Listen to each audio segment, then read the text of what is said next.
ये एक लड़की की सच्ची कहानी है जो हमें कठिन से कठिन परिस्थितियों के बावजूद जीवन को सकारात्मक तरीके से जीने और अपने लक्ष्य को प्राप्त करने की प्रेरणा देती है। 25 सितंबर 2000 की बात है। तब मैरिकल एप्टेन महज 11 साल की थी। उस दिन वो अपने अंकल के साथ पानी लाने के लिए बाहर निकली हुई थी। रास्ते में उन्हें 4-5 लोगों ने घेर लिया। उनके हाथों में धारदार हथियार थे। उन्होंने अंकल से जमीन पर झुक जाने के लिए कहा और उन्हें बेरहमी से मारने लगे। ये देख मैरिकल सदमे में आ गई। वो उन लोगों को जानती थी, वे उसके पड़ोसी थे। उसे लगा कि अब उसकी जान भी नहीं बचेगी और वो उनसे बचकर भागने लगी। पर वो छोटी थी और हत्यारे आसानी से उस तक पहुंच गए। वो चिल्लाने लगी, मुझे मत मारो, मुझ पर दया करो। पर उन दरिंदों ने उसकी एक ना सुनी और उनमें से एक ने गले पर चाकू से वार किया। मैरिकल जमीन पर गिरकर बेहोश हो गई। जब थोड़ी देर बाद उसे होश आया तो उसने देखा कि वहाँ खून ही खून था और वे लोग अभी भी वहीं खड़े थे। इसलिए उसने बिना किसी हरकत के मरे होने का नाटक किया। जब वे लोग चले गए तब वो उठी और घर की ओर दौड़ने लगी। भागते भागते ही उसने देखा कि उसके दोनों हाथों की हथेलियां हाथ से जुड़ी लटक रही है।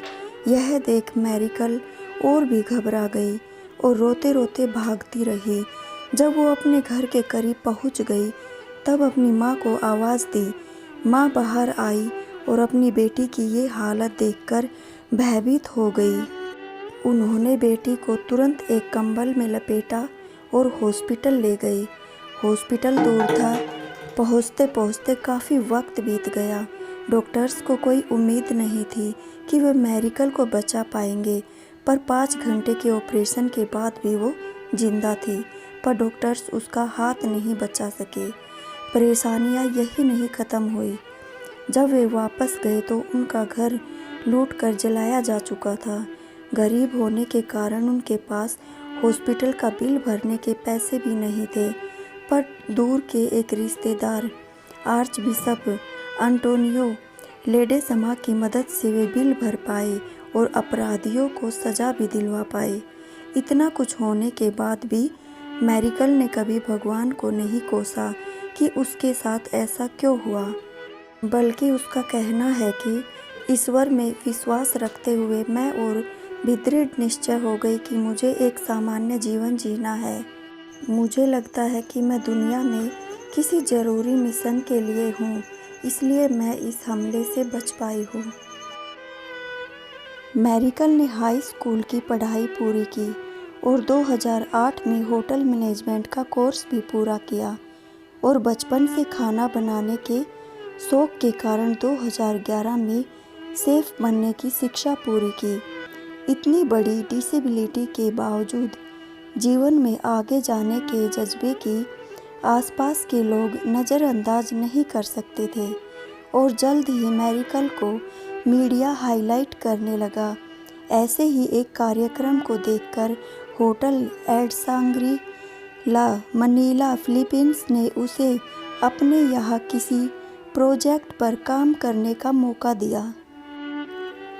मैरिकल के साथ काम करने वाले शेफ अल्जामेन बोर्जा बताते हैं, वो मदद के लिए सिर्फ तभी पुकारती है जब उन्हें कोई गर्म पात्र हटाना होता है या किसी शीशे का चिकना ढक्कन खोलना होता है।